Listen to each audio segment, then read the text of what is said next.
चला, नमस्कार विद्यार्थी मित्र मैत्रिणींनो, पीडीके अकॅडमीच्या लर्निंग प्लॅटफॉर्मवरती तुमचं स्वागत आहे. मी कविता देशमुख मॅडम, MSc पेपर 1 तुम्हाला इथे शिकवत आहे.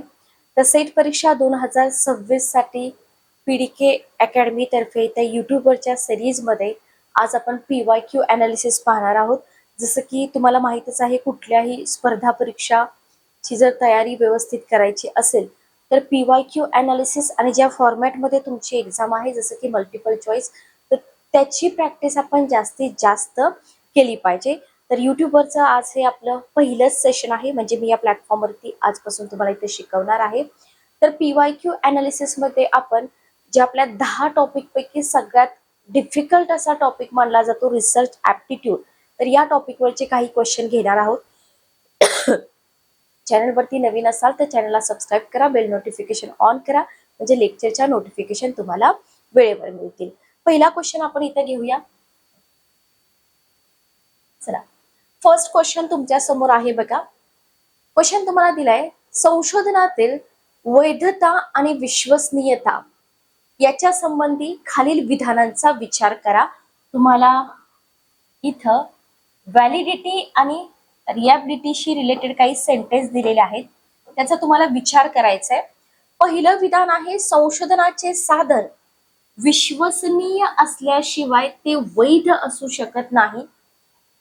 A research instrument cannot be valid unless it is reliable. दुसरं आहे, एखादे संशोधन साधन विश्वसनीय असू शकते, बघा इथं असू शकते म्हटले, परंतु वैध नसू शकते. याला टाइम कन्झ्युमिंग आणि शफल करून दिलेले क्वेश्चन म्हणतात. विश्वसनीयता म्हणजे मोजमापातील सुसंगतता होय. ठीक आहे, okay. Reliability refers to consistency in measurement. Option तुम्हाला खाली दिलेले आहेत, फक्त 1 आणि फक्त 2, फक्त 2 आणि फक्त 3, 1 आणि 3, 1, 2 आणि 3. तर काय येईल उत्तर बघा. मी तुम्हाला विचार करायला वेळ देते. चॅट बॉक्स मध्ये उत्तर देण्याचा प्रयत्न करा. चला, वैधता आणि विश्वसनीयता हे संशोधन साधनांची गुणवत्ता आणि परिणामकारकता यांचं मूल्यांकन करण्यासाठी वापरली जाणारी साधने आहेत का? घटक आहेत, बरोबर.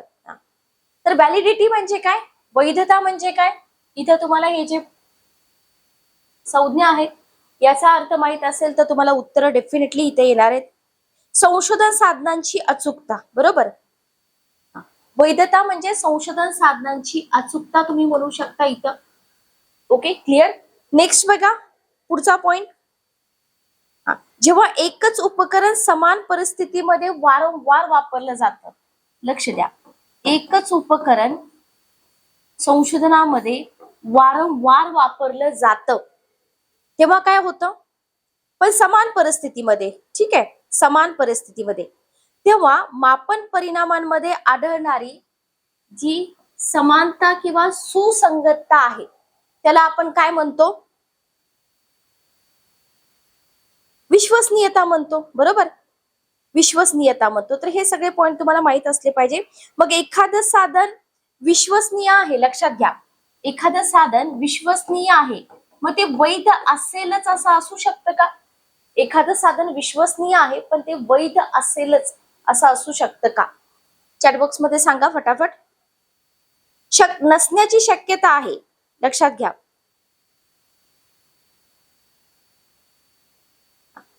बघा, एक्झाम्पल मी देते तुम्हाला, एक सोपं एक्झाम्पल देते. एखादा वजन काटा आहे, ठीक आहे, एखादा वजन काटा आहे, ओके, एखादा वजन काटा आहे. आता हा जो वजन काटा आहे हा काय करतोय, जे प्रत्यक्ष वजन आहे याच्यामध्ये जेवढं काही वजन ठेवलेलं आहे त्याच्यापेक्षा 5 किलो वजन एक्स्ट्रा दाखवतोय. वजन काटा त्याच्यामध्ये जेवढं वजन ठेवलंय त्याच्यापेक्षा 5 किलो वजन जे आहे ते एक्स्ट्रा दाखवतोय, लक्षात घ्या. मग तो सुसंगत निकाल देत असल्यामुळं विश्वसनीयता असतो, पण मोजमाप अचूक नसल्यामुळे तो वैध असेल का, नाही, लक्षात घ्या. तर याच्यावरून तुम्ही समजू शकता. तर त्याचं उत्तर काय असेल बघा, संशोधनाचे साधन विश्वसनीय असल्याशिवाय ते वैध असू शकत नाही, बरोबर आहे, बरोबर. Okay, research instrument cannot be valid unless it is reliable. पहिलं विधान बरोबर आहे, म्हणजे तुमचा दुसरा ऑप्शन इलिमिनेट झाला. इलिमिनेशन मेथड वापरा, टाइम तुमचा इथं वाचतो. एखादे संशोधन साधन विश्वसनीय असू शकते परंतु वैध नसू शकते, हे मी तुम्हाला आता एक्झाम्पल दिलं. दुसरं विधान बरोबर आहे. बरोबर, दुसरं विधान बरोबर आहे. तिसरं विधान बघा, विश्वसनीयता म्हणजे मोजमापातील सुसंगतता. एक्झाम्पल वरून तुम्हाला सगळं समजलं असेल. एकच एक्झाम्पल मी तुम्हाला इथं दिलेलं आहे. म्हणजे याचं उत्तर काय आलं, ज्या ज्या विद्यार्थ्यांनी चौथा ऑप्शन उत्तर दिलेलं आहे त्यांचं बरोबर आहे. चौथा ऑप्शन 1, 2 आणि 3. उत्तर काय आलं तुमचं इथं 1, 2 आणि 3. समजलं का बघा क्वेश्चन? क्वेश्चन समजलं का बघा?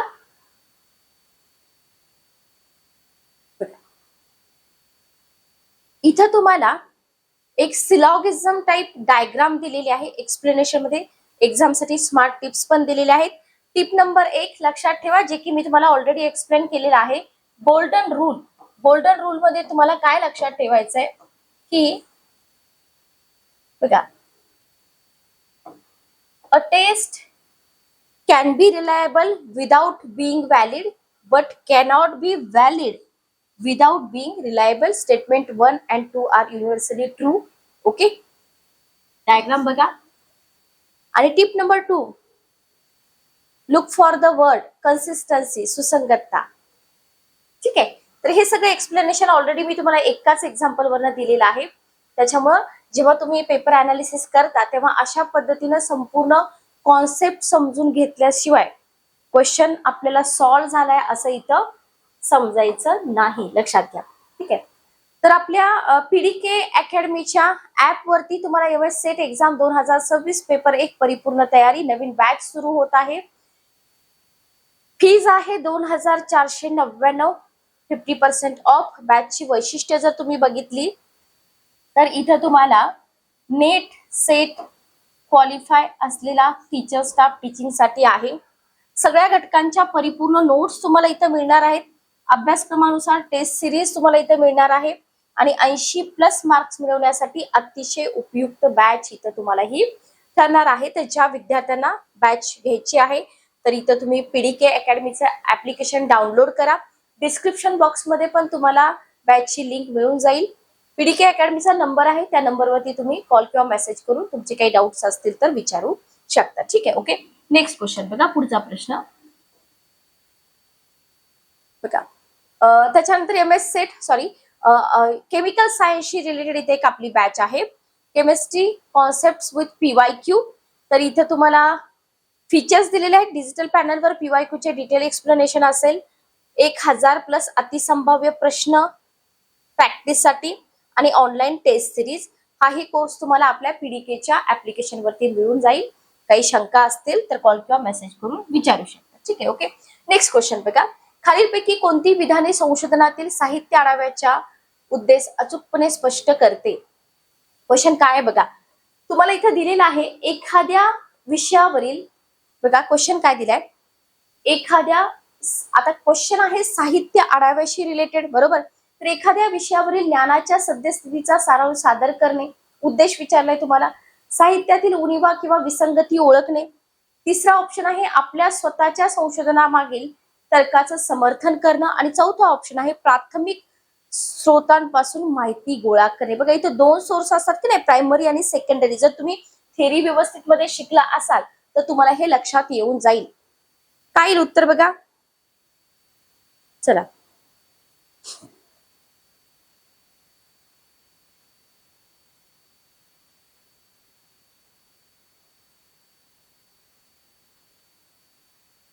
चला,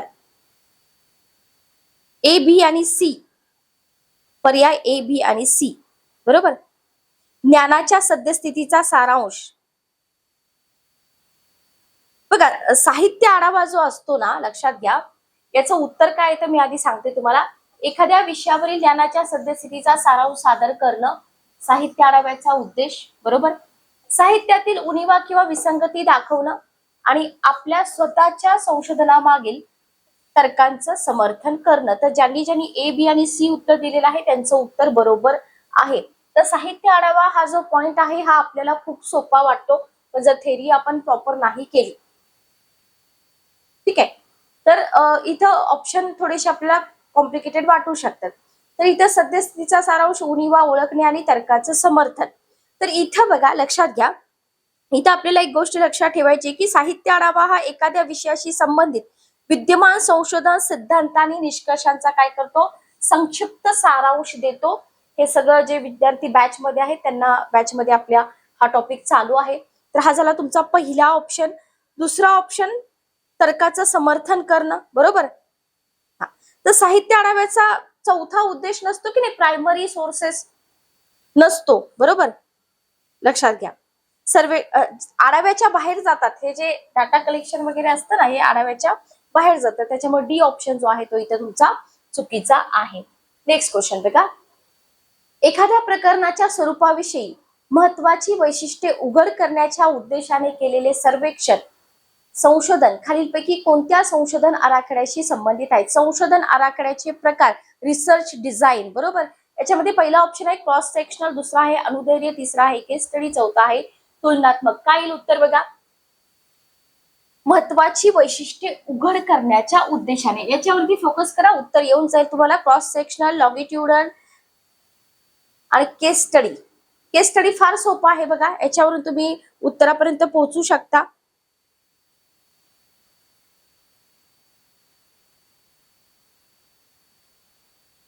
पहिलाच ऑप्शन, बरोबर.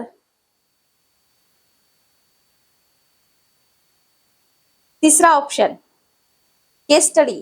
ओके, चला, बोलता बोलता मी तुम्हाला उत्तर सांगून दिलं होतं. केस स्टडी काय असते? केस स्टडी संशोधन आराखड्यात एका घटकाचा किंवा थोड्या संख्येतील घटकांचा जो सखोल अभ्यास केला जातो त्याला काय म्हटलं जातं? त्याला म्हटलं जातं केस स्टडी. समजलं का? बघा, समजलं. आता इथे जेवढे हे टाईप दिलेले आहेत ना, हे टाईप तुम्हाला समजून घ्यायचे सगळे. लक्षात घ्या, क्रॉस सेक्शनल मध्ये काय असतं, तुलनात्मक मध्ये काय असतं. क्रॉस सेक्शनल मध्ये विशिष्ट वेळी गोळा केलेला जो डेटा असतो ना त्याचा संबंध येतो, त्याच्यामुळे हा ऑप्शन आपला येणार नाही. तुलनात्मक मध्ये एका शब्दावरून तुम्हाला लक्षात येतं कंपॅरेटिव्ह म्हटलेलं आहे. कंपॅरेटिव्ह म्हटलंय तर हे आपलं उत्तर येईल का? नाही. दोन किंवा अधिक गट प्रकरणे यांची तुलना केली जाते कंपॅरेटिव्ह मध्ये, त्याच्यामुळे हा ऑप्शन आपला इथं नाही. Okay, clear. चला, तर बघा, cross sectional many people, one point in time. अनुधैर्य same people over a long time. Case study deep. आता इथं बघा, जनरली आपण केस स्टडी म्हणतो, पण जास्त कॉम्प्लिकेटेड थेरी या दोन पॉइंटची आहे, क्रॉस सेक्शनल. ठीक आहे, त्याच्यामुळे याच्यावरती भर द्या. स्मार्ट टिप्स तुम्हाला दिलेल्या आहेत. The keyword nature of a specific case directly gives away the answer. मी तुम्हाला आत्ताच बोलले होते, बरोबर. लक्षात आलं. त्याच्यामुळे कधी कधी काय होतं, इलिमिनेशन मेथड वापरता वापरता आपण उत्तरापर्यंत पोहोचतो. नेक्स्ट क्वेश्चन बघा, शैक्षणिक संशोधनाचा उद्देश काय आहे? पुढचा क्वेश्चन बघा, शैक्षणिक संशोधनाचा उद्देश काय आहे? पहिला ऑप्शन आहे सोडवण्याची गरज असलेल्या प्रमुख समस्या ओळखणे. सेकंड आहे शिक्षण प्रक्रियेमागील नवीन तथ्य आणि तत्व शोधणे. शिक्षणाची उद्दिष्ट ओळखणे आणि विद्यार्थ्यांमध्ये रुजवायच्या मूल्यांची ओळख पटवणे. रिसर्च म्हणजे काय असतं ते जर तुम्हाला माहित असेल, तुम्ही रिसर्च टॉपिक जर बेसिक पासून केला असेल तर तुमचं इथं उत्तर लगेच येणार. रिसर्च मध्ये समस्येला किती जास्त इम्पॉर्टन्स आहे याच्यावरून उत्तर येऊ शकतं का? बघा, प्रत्येक क्वेश्चनच्या वेळेस मी तुम्हाला काही ना काही हिंट देत आहे इथं.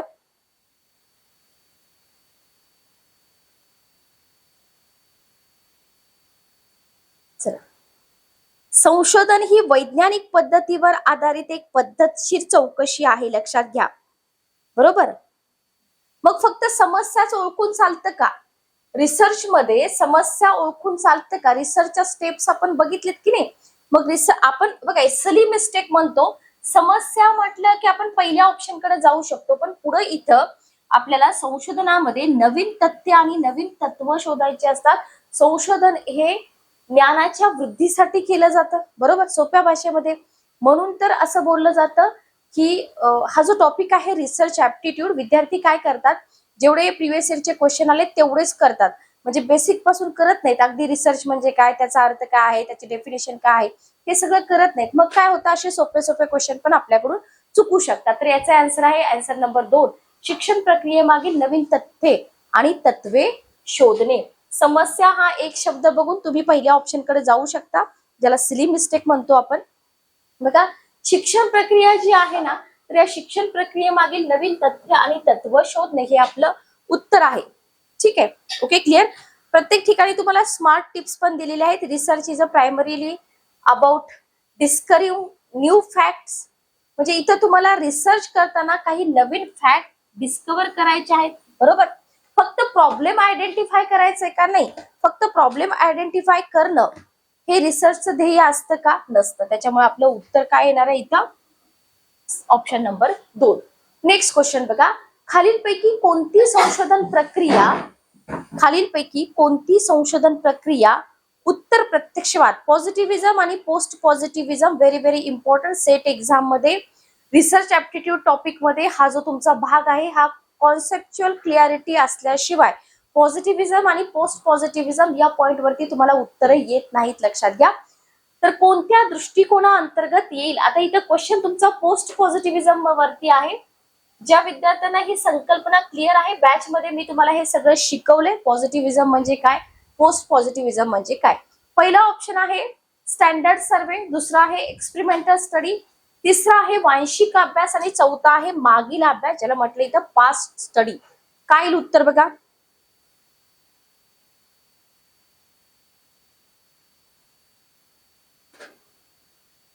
चला, उत्तर प्रत्यक्षवाद.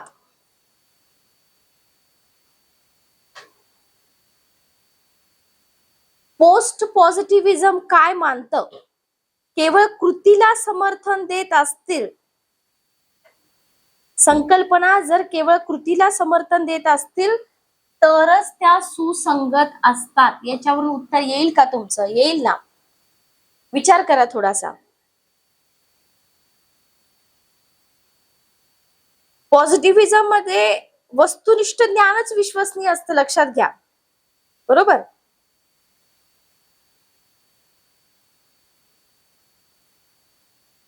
ऑप्शन नंबर 3 वांशिक अभ्यास, व्हेरी गुड. तर बघा, संकल्पना ज्यांच्या क्लिअर आहेत त्यांनाच याचं उत्तर येणार आहे.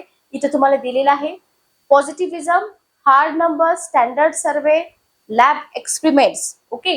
आणि post positivism subjective reality, human context आणि वांशिक अभ्यास. क्लिअर. चला, तर ह्या दोन्ही ज्या संकल्पना आहेत एक्झाम मध्ये डेफिनेटली मार्क मिळवून देणारा हा पॉइंट आहे, लक्षात घ्या. तर अगेन तुम्हाला इथं बॅच बद्दल मी इन्फॉर्मेशन देते. MS सेट एक्झाम 2026 पेपर 1 परिपूर्ण तयारी, नवीन बॅच चालू होतीये. फीज आहे 2499. बॅचची वैशिष्ट्य आहेत, इथं तुम्हाला क्वालिफाईड टीचर्स मिळणार आहेत ज्यांनी स्वतः सेटनेट क्वालिफाय केले. सगळ्या घटकांच्या परिपूर्ण नोट्स तुम्हाला इथं मिळतील.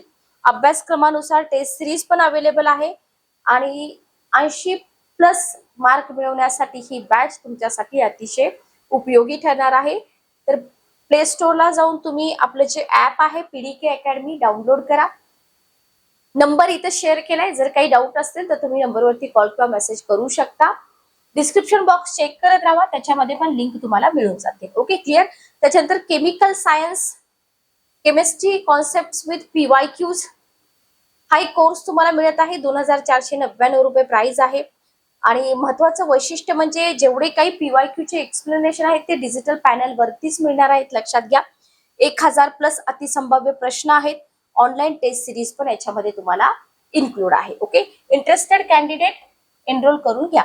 नेक्स्ट क्वेश्चन बघा, संशोधनातील बाह्य वैधता म्हणजे काय? अभ्यासाची कठोरता, एखाद्या प्रक्रियेची अचूकता, संशोधन समस्येचा संशोधकाच्या वैयक्तिक जीवनाशी असलेला संबंध आणि निकालाद्वारे मिळणाऱ्या सामान्यीकरणाची व्याप्ती. External validity in research refers to. अतिशय सोपा क्वेश्चन आहे, काहीही अवघड नाही, फक्त मी तुम्हाला टाइम देते उत्तर देण्यासाठी.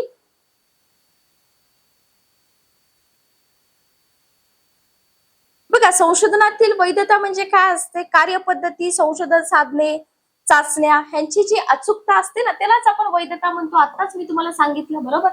Okay, clear. मग इथे तुम्हाला काय म्हटलंय बघा, बाह्य वैधता म्हटलेलं आहे. क्वेश्चन बाह्य वैधतेवरती आहे. कम्प्लीट क्वेश्चन वाचा आणि उत्तर द्या. अभ्यासावर परिणाम करू शकणारे जे बाहेरचे घटक आहेत ना, त्याचा इथं विचार करायचा आहे.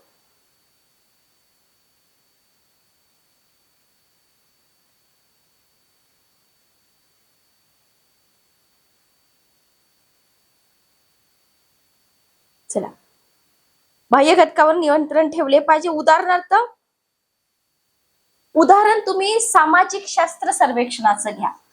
सामाजिक शास्त्र सर्वेक्षणाचं एक इथं एक्झाम्पल मी तुम्हाला देते, तुम्ही फक्त ऑप्शन चेक करत राहा, लक्षात येईल तुमच्या. बघा, सामाजिक शास्त्र सर्वेक्षणामध्ये प्रतिसादकर्त्याच्या प्रतिसादावर, लक्षात घ्या, प्रतिसादकर्त्याचा जो प्रतिसाद आहे त्या प्रतिसादावरती, लक्षात घ्या,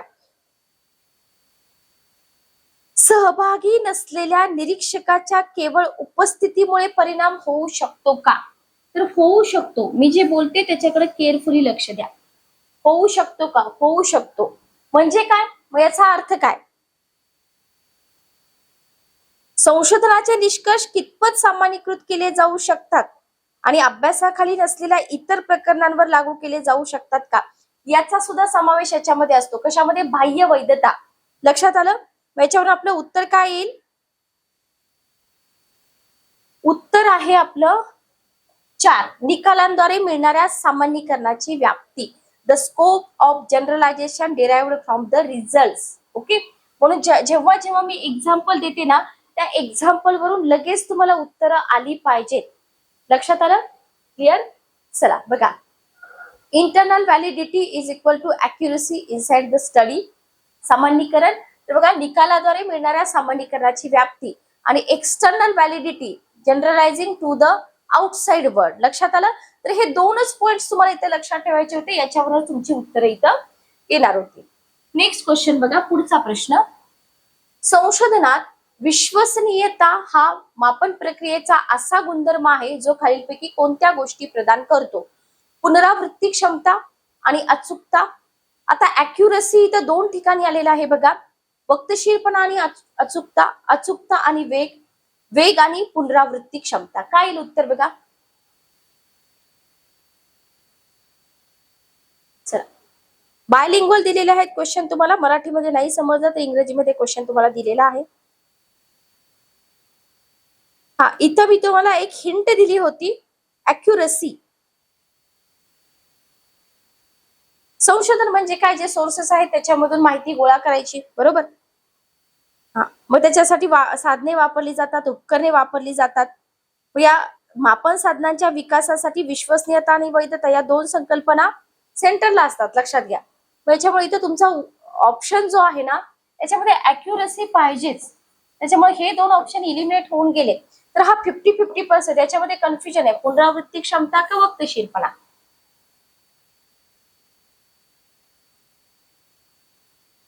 चला, पुनरावृत्ती क्षमता, बरोबर. हा, कारण का बघा, एखाद्या घटनेचं मोजमाप किती प्रमाणात स्थिर आणि अचूक परिणाम देतं याच्याशी कशाचा संबंध असतो? विश्वसनीयता. आणि विश्वसनीयता ही सुसंगतता आणि पुनरावृत्ती क्षमता कालांतराने होणाऱ्या पुनरावृत्तीशी संबंधित असते. म्हणजे तुमचं उत्तर आलं ऑप्शन नंबर 1. बरोबर आहे का बघा? समजते का बघा? क्वेश्चन फार सोपे दिसतात, पण कॉन्सेप्ट क्लिअर नसेल तर येणार नाहीत. बघा, ओके. तर अशाच पद्धतीच्या नोट्स सगळ्या तुम्हाला बॅच मध्ये मिळून जातील. ज्यांनी ऑप्शन पुनरावृत्ती क्षमता आणि अचूकता दिलेला आहे त्यांचं उत्तर बरोबर आलेलं आहे. ओके, नेक्स्ट क्वेश्चन बघा.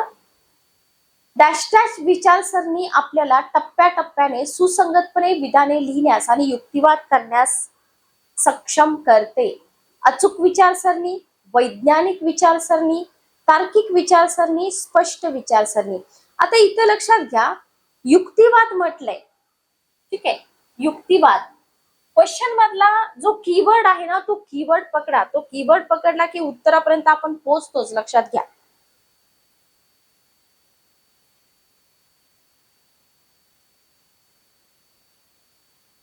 युक्तिवाद, बरोबर आहे. लॉजिक, बरोबर, लॉजिकल. सोपं आहे की नाही? काही अवघड आहे का?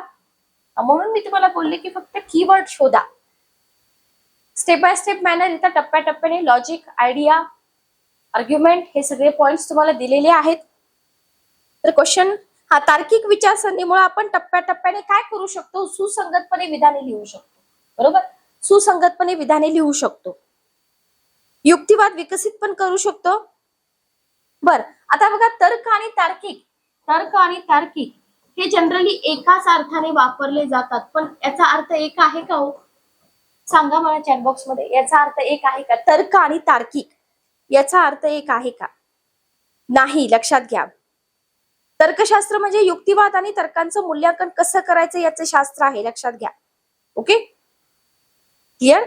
आता याच्यामध्ये अचूक विचार, वैज्ञानिक विचार, हे जे सगळ्या कॉन्सेप्ट आहेत, ह्या सगळ्या तुम्हाला बॅच मध्ये शिकवल्या जातात. आणि नवीन बॅच आपली लवकरच चालू होत आहे. नक्की जॉईन करा. डेफिनेटली तुमचा सेटचा रिझल्ट तिथे येऊन जाईल. संशोधनाचा सर्वोत्तम अर्थ काय आहे? ज्ञान निर्मिती आणि उपयोगासाठी वैज्ञानिक पद्धतीचा अवलंब, समस्यांच्या निराकरणासाठी चिकित्सक आणि रचनात्मक विचारसरणीचा अवलंब, निरीक्षण केलेल्या डेटाच्या आधारे सामान्यीकरण करणे, जीवनातील वैश्विक सत्यांचा शोध घेणे.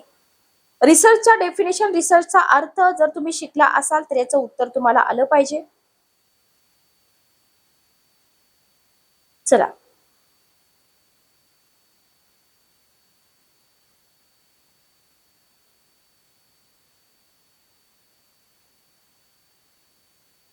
ज्ञान निर्मिती आणि उपयोगासाठी वैज्ञानिक पद्धतीचा अवलंब हा रिसर्चचा सर्वोत्तम अर्थ आहे, लक्षात घ्या. बरोबर.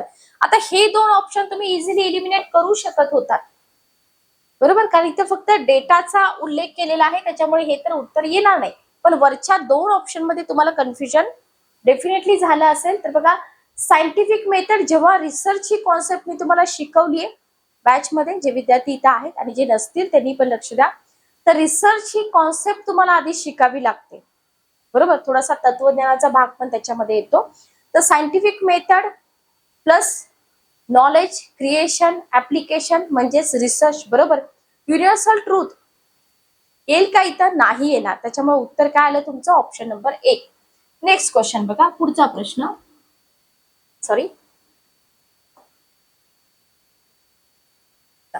एखाद्या संशोधन अभ्यासाचे निष्कर्ष कितपत सामान्यीकरण करण्यायोग्य आहेत याला काय म्हणतात? अभिसारी वैधता, भविष्य सूचक, अंतर्गत वैधता, बाह्य वैधता.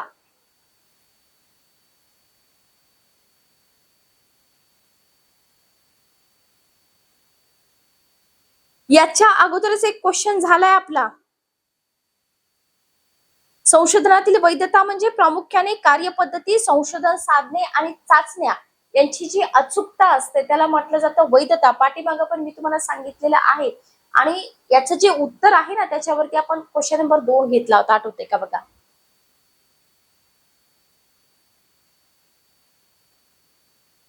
अभ्यासावर परिणाम करू शकणारी बाह्य वैधता, बरोबर. Okay, clear. अभिसारी वैधता समाजशास्त्र, मानसशास्त्र आणि वर्तणूक विज्ञानामध्ये वापरली जाते. त्याच्यामुळे हे तर इथे येणार नाही. अभिसारी नाही, अंतर्गत नाही. उत्तर आहे तुमचं बाह्य वैधता. Okay, clear. चल, सेम हेच एक्सप्लेनेशन तुम्हाला पाठीमागे दिलं होतं. Cause effect accuracy, internal validity, predictive validity आणि चौथा ऑप्शन तुमचा काय होता? भविष्य सूचक, अंतर्गत आणि बाह्य. ओके, नेक्स्ट क्वेश्चन बघा. तर आजच्या सेशन मध्ये आपण हे 10च क्वेश्चन कंप्लीट करूया. नेक्स्ट सेशन मध्ये आपण पुन्हा क्वेश्चन घेऊया. तर चॅनल वरती तुम्ही नवीन असाल तर चॅनलला सबस्क्राईब करा, बेल नोटिफिकेशन ऑन करा, म्हणजे लेक्चरच्या नोटिफिकेशन तुम्हाला वेळेवर पोहोचतील. जे विद्यार्थी नवीन आहेत तर सेटची आपली नवीन बॅच इथं चालू होत आहे. बॅच जॉईन करण्यासाठी जे आपलं पीडीके अकॅडमीचं ऍप आहे ते तुम्ही इन्स्टॉल करा. डिस्क्रिप्शन बॉक्स मध्ये लिंक मिळून जातील. काही अडचणी असतील तर पीडीके अकॅडमीच्या नंबरवरती तुम्ही कॉल किंवा मेसेज करू शकता. सेशन कसं वाटलं कमेंट करून नक्की सांगा. भेटूया नेक्स्ट सेशन मध्ये. Good day, take care.